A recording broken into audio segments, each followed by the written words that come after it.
Hello दोस्तों, स्वागत करते हैं आपके बीच में आपके अपने चैनल स्टडी मेरा पर। दोस्तों बात करेंगे बीएड वर्सेस बीटीसी विस्तृत जानकारी केस लिस्टेड 24 मिनट की सुनवाई का पूरा निचोड़ सबको डिस्कस करेंगे इस वीडियो के माध्यम से। तो वीडियो बिना स्किप करते तो बने रहिए मेरे साथ आपके अपने चैनल स्टडी मेरा पर। जो लोग चैनल पर नए हैं तो प्लीज़ चैनल को लाइक करें, शेयर करें, सब्सक्राइब करें, साथ में बेल आइकन दबाना भूलें ताकि मेरे वीडियो नोटिफिकेशन आप तक पहुँच रहे। ये शुरू करते हैं। जैसे दोस्तों आप देख सकते हैं कि आज 24 मिनट की सुनवाई हुई और आप देख सकते हैं 301 और डायरी नंबर 4303 देवेश शर्मा, और नीचे आप कोने में देख सकते हैं 8/4/2024 की डेट इसमें लग चुकी है। ये बात मैंने आपको पहले ही बता दी थी, लेकिन मैंने आपको कहा था विस्तृत जानकारी के साथ मैं आपके बीच में आऊँगा। पूरा एक्चुअल में क्या है, क्या चीज़ें थी, ठीक है। बहुत सारे लोगों ने इंग्लिश की जो लाइव वीडियो होगी वो भी देखी होगी आपने कोर्ट के अपडेट की, तो बहुत सारी चीज़ें समझ में आती हैं, बहुत सारी चीज़ें नहीं समझ में आती, वो बात की बातें हैं।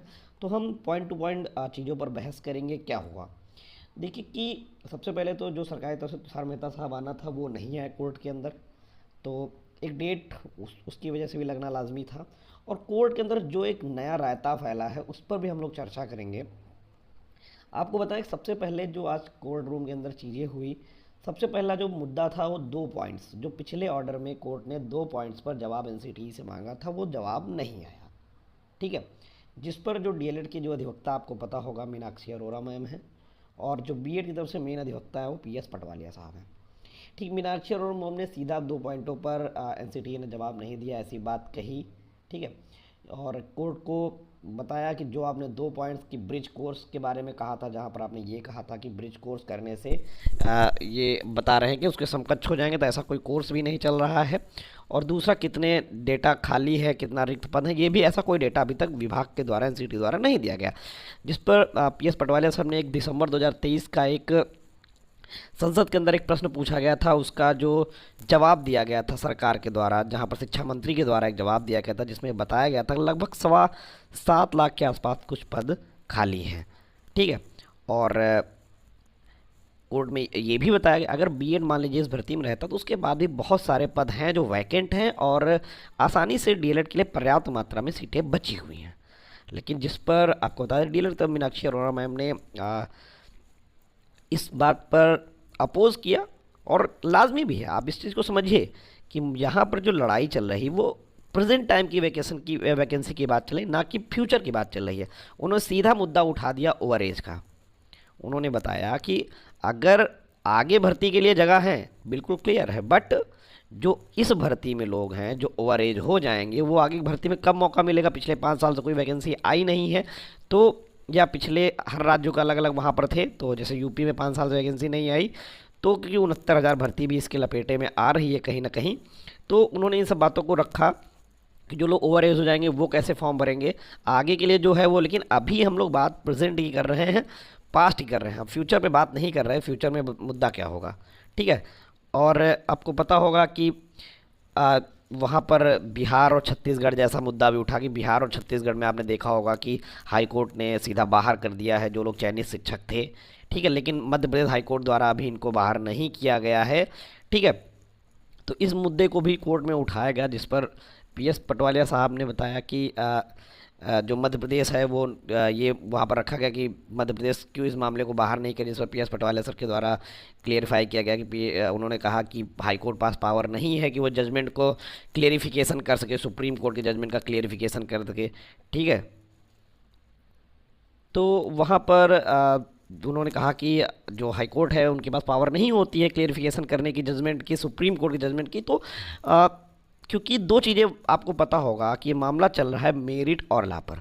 मेरिट के बिहार पर अगर चीज़ें ये समझी जाए कि जो बीएड है वो प्राथमिक के लिए पात्र नहीं है, मेरिट ये कहता है, लेकिन ला कहता है जो भी भर्तियां सब्जेक्ट टू आउटकम हो चुकी थी एससी फैसले के अधीन रहेंगी, ठीक है। तो यहाँ पर चीज़ें जिस पर जज साहब कोर्ट के अंदर 3 सिचुएशन उन्होंने कहा क्रिएट हो रही इस तरह से, ठीक है। और जो 11 अगस्त 2023 का क्लेरिफिकेशन है वो हाई कोर्ट नहीं कर सकता, सुप्रीम कोर्ट कर सकता है, ऐसा पटवालिया सर के द्वारा कहा गया।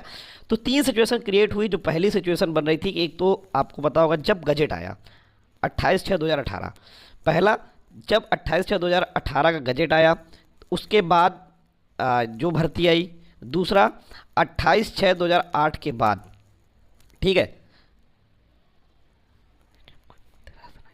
और बीच में एक आदेश आया था राजस्थान हाईकोर्ट डबल बेंच ने, जब 25 नवंबर 2021 को राजस्थान हाईकोर्ट ने गजट को ही रद्द कर दिया था। यानी तो इसमें 3 कंडीशंस क्या बन रही, पहला, एक अगर सरल शब्दों में समझे, एक जो राजस्थान हाईकोर्ट के आदेश के पहले भर्ती आई, दूसरा जो राजस्थान हाईकोर्ट के बाद भर्ती आई, तीसरा जो सुप्रीम कोर्ट आदेश के बाद भर्ती आई।